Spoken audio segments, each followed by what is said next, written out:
pioneer in a new academic field, a bright star in various conferences as well as on music stage. That's Alexander Bard, formerly famous as a mastermind behind Swedish pop group Army of Lovers. Now he continues his music career with band Gravitonas and teaches at Stockholm School of Economics. In an interview with IQ, he explains how a new class society is born in the information age, tells about the impact the internet has on the physical world and the paradox why technological lag in some developing countries might one day become a big advantage. Alexander Bard, it's nice to meet you. You're an internet sociologist. What is internet sociology? I believe the title internet sociologist stuck to me in the late 1990s because what I was doing was something brand new within academics. And when I came to the Stockholm School of Economics in 1996, they needed to give me a title of some kind. I wasn't an economist. I was preoccupied with studying the internet revolution and studying what the internet is doing to us and how our idea of what it means to be a human being changes, how our concept of the world is changing, how our priorities are switching. And studying these things, they needed to give me a title. And obviously when you study what people are doing and what technology is doing to them, you are really a sociologist. So because I was studying what the internet was doing to people, I became an internet sociologist. So I guess the title stuck with me since then. I rather regard myself as a philosopher because philosophy is the art of creating concepts to make the world easier understood. What I have to do is to go inside the mind of a 17-year-old schoolgirl from, say, Korea or Finland to understand how she's being affected by the technologies she's using. Because what the schoolgirls are doing today, the rest of humanity do tomorrow. And I won't understand her if I use my life experience as the starting point for my research. My starting point is always my research material. It's the people that I try to understand. And I always work with young people. And I try to understand why they use technologies the way they do and how it affects them. And then I compare their worldview with the worldview of their parents. And that's when I discover a dramatic difference. And that's the difference I write about. Because my books are written for the establishment. They're written for people in their 30s and their 40s who are either established or on their way of becoming established. But I'm writing about young people because what the young people are doing today, everybody else will do tomorrow. We are inclined to believe that any new dramatic revolution we go into throughout human history will make the world better for some reason, whatever we mean with that, but it would make the world better, easier to live in and things like that. So, for example, there was a popular theory in the 1990s that the internet would remove class society. Any society would become classless, all people would get equal opportunities because of the internet was a force of transparency, etc., etc. We said this is ultimately wrong because people were looking in the wrong place. They were looking at individuals and they were then measuring individuals against each other. And what we were seeing was that individuals were evening out their incomes, they were evening out their fortunes, etc. So this would be a case for transparency in terms of economics. If the internet age is radically different from the industrial age, measuring the amount of capital people have access to is the wrong way to go. You need to measure how much information people have available instead. And then it turns out we definitely live in a class society. Except the class structure is now structured not between individuals, but between networks. And the whole hedge fund economy is built on that. The idea that if you have an information advantage, if you have access to information before somebody else does, you can use that access to your advantage and it can make you both a lot wealthier and, more than anything, socially more successful. This is a radical shift compared to, say, only 20 years ago. And it means we need to understand economics as an attentional phenomenon. That means we need to construct attentional economics rather than capital economics. So it's a different way of doing economy to begin with. And understanding attentional economics means you need different concepts, there are different curves, there are different parameters involved in the equations, etc. So it's a whole new science you need to build. You need to rebuild the science of economics from scratch, understanding it in a more fundamental way. It reminds me fiasco of the idea of enlightenment, that if you give all the people opportunity to learn or to be enlightened, they will all become, aristocrats. You're absolutely right. And that's a perfect example. The idea in the 17th century was that if you only educate people, they can all read and write, they would all become aristocrats. And it turned out that never happened.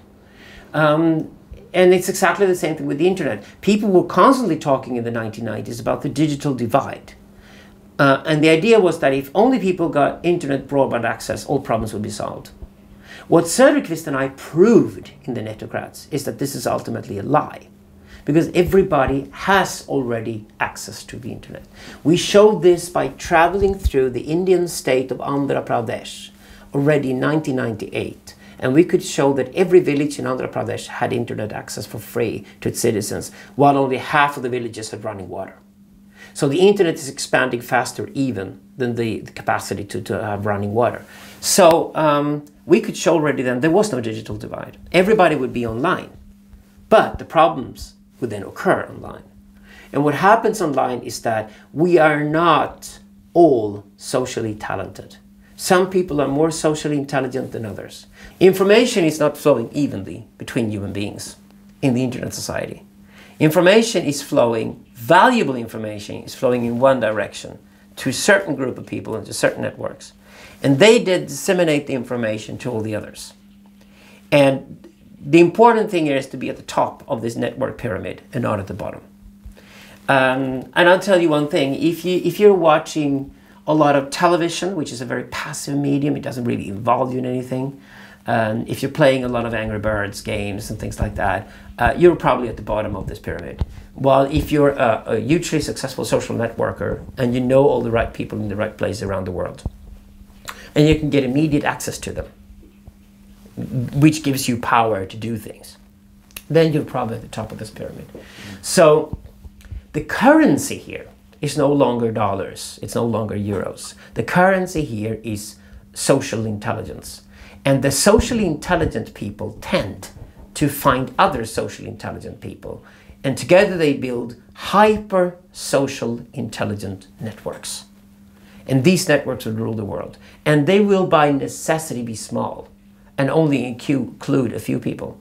Because you don't want to include the masses, because by the time you include the masses, there's no way you can communicate with people anymore. You can't talk to 800 people at the same time. You can only talk to a few people at the same time. If you can be in a social network that is constantly stimulating and it's constantly challenging, you will always prefer that to a network that will only supply you with information you already have.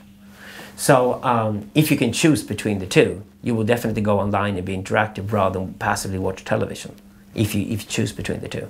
A lot of people can't choose because people don't want to network with them because they don't feel they have anything to contribute to network. And they're being left behind. And they are what we call the consummariat. They're the people who only consume, but who don't participate socially. And they're the new underclass of society. Isn't it the case that what we have on the internet depends on what we have in, so to say, real social, in the real society? Well, what happens is when a new technology like the internet comes along, it begins by imitating old technologies. That means human behavior in the new environment tries to imitate old human behavior in previous environments. What happens after a while is that the new environment, because of the new technology, also will have its own rules. And all of a sudden it will go off in different directions than what you had before. Then slowly people's behavior will start to change. Then people's thinking will start to change. Then the way people verbalize their thinking will start to change. And that in itself creates a feedback loop where the medium changes the world. And we're getting into that now because we've had the internet for 30 years. We've had the World Wide Web for 20 years. We've had email for over 20 years too. And these phenomena are now starting to affect the physical world. I'll give you a perfect example. When I started my work as an internet sociologist 15 years ago, I would go only to IT conferences to speak. Now I go to any kind of conference because the internet is affecting everything. A perfect example of that is the dramatic effect the internet has on urban planning. That sounds like far-fetched. Why would urban planning be affected by the internet? It is because architects have discovered that people no longer want to live in a suburb and then go to the inner city to go to work and then work for 8 hours and then go back to the suburb. Because we don't go to work 5 or 6 days a week anymore. We go to work 2 or 3 days a week. Because the rest of the time we're on the move, or we're using technologies, we're having Skype meetings, we're doing video conferencing, we work from home rather than work from an office. We're freelancing far more than we did 10 years ago. Many people set up their own companies only to run their own company for themselves and then sending invoices for the work they do rather than picking up a monthly salary. So people's behavior are now changing rapidly because of the internet. Because the new needs are, I don't want to go from one part of the city to another to go to work to then go back again. Doesn't make any sense anymore. Where I can work from anywhere and I can almost live anywhere, then I might as well decide to do everything in the same place to avoid a lot of unnecessary traveling. And that's exactly what happens. We even see people leaving cities now, moving into the open countryside because they can live in the countryside in a big house, which they can afford, and they can connect to the internet from there, and they can work from there 5 or even 6 days a week. So now we have to redo architecture, we have to redo urban planning from scratch, reinvent the concept of the city because of the dramatic effect the internet has on our environment. So the internet is now actively, in a huge way, affecting the physical space rather than the other way around. The thing you mentioned about water, that some villages in India had internet access and it was probably expanding and getting better faster than supply of water. Haven't we rushed into the internet or digital age too fast, not solved the physical problems of distribution of whatever in the material? Well, if you ask a farmer in India or Kenya whether they're upset about having internet connections when they don't have running water, they would be very upset with you and think you're a total idiot. Because they know perfectly well that the running water is not going to be in the village any faster whether they expand the internet or not. Actually, the faster the internet is expanding, the easier it'll be for them to actually complain about politics and change things and get their water running. And that's exactly why people, the poorest people on the planet, take to the internet the fastest. And they see the most opportunities. Because getting an internet connection in Africa or getting an internet connection in South Asia is often the fastest way to gain political power, to gain influence, and to actually start the economy going. And the interesting thing now is a lot of new technological innovations are actually made in countries that have sidestepped other technologies and jumped straight into the mobile environment. For example, now when companies in Scandinavia, and certainly in the Baltic countries too, are developing mobile payment systems. The idea is basically we should get rid of the credit cards because we should pay with our mobiles instead. They have to buy patents from Kenya, because Kenya is the one country in the world that has the most advanced system for mobile payments. Simply because Kenya decided not to develop credit cards. They decided to go straight into the mobile environment because the vast majority of Kenyans had a mobile phone. So rather than sending out credit cards to loads of people, it was better to attach their bank accounts to their mobile phones. So Kenya became a pioneer. And it turns out that Kenyan companies now have developed ideas that they have patented that American and European companies have to buy into when they start developing mobile payment systems. Very often in human history, it's a great advantage not to have access to something because it makes it more likely that you jump on the new technology when it arrives, rather than hesitate and wait because you're going to keep an old technology alive. And this is exactly why very often new ideas develop faster in Africa, Latin America, or Asia than they develop in Europe or North America today. Can I say something just from a Baltic perspective on how things are? Of course, whatever you want. When I look at the Baltic countries, I'm very encouraged in how they've taken to Nordic Germanic culture. They've taken to the Northern European idea of being realistic, being down to earth, keeping your finances in check.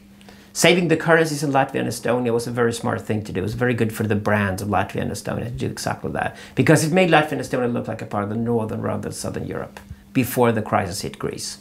And I think it's going to be incredibly valuable for the Baltic countries. The problem with the Baltic countries is twofold. One is to keep young talent in the Baltic countries. A lot of Estonians, Latvians, and Lithuanians increasingly look to Germany or Scandinavia or the UK as places they want to move to and where they want to live their lives, because they don't feel a freedom of expression in the Baltic countries. They don't feel they can live the lives they want there. They don't get the quality of life they're looking for. They don't get the variety of things that they're looking for. Their networks. The networks they want to be inside are not really based there. And all of a sudden Berlin, Stockholm, London can be very tempting places to move to if you live in Tallinn, Riga or Vilnius and feel you're bored. You need to be constantly challenged. You need to be excited about being in places. And I would say that ties into the other problem of the Baltic countries, and that's the lack of immigrants. The few immigrants that are around are usually Russians. And there are very few other immigrants, and immigrants are not being welcomed from other parts of the world. And I think that's increasingly going to be problematic, because the more of a mixture of people you have in a place, the more that place itself will be interconnected with the rest of the world. So if you only speak Estonian and English, or you only speak Latvian and English, or maybe Latvian, Russian and English, if your neighbor speaks another 5 languages and your neighbor is your best friend, that means you will have at least indirect access to Arabic, Spanish, Portuguese and other languages. That means you will have indirect access to friends from around the world.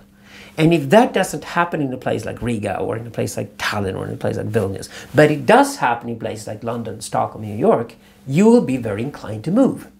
Because the future, the next 50 years, in a physical sense, is the competition of cities. And the 3 Baltic capitals are in for really, really rough competition from other European capitals, from other places in the world. And if you're young in any Baltic country today, you are allowed to travel and you can move somewhere else and it's easy to go. And people will increasingly do that if they don't find what they're looking for in the Baltic countries themselves. That's going to be really tough for these small countries, is the competition from the outside world. And you need to create a quality of life in these countries that not only makes people stay, but also attracts other people to move there. On this optimistic note, Alexander Barth, thank you very much. Thank you.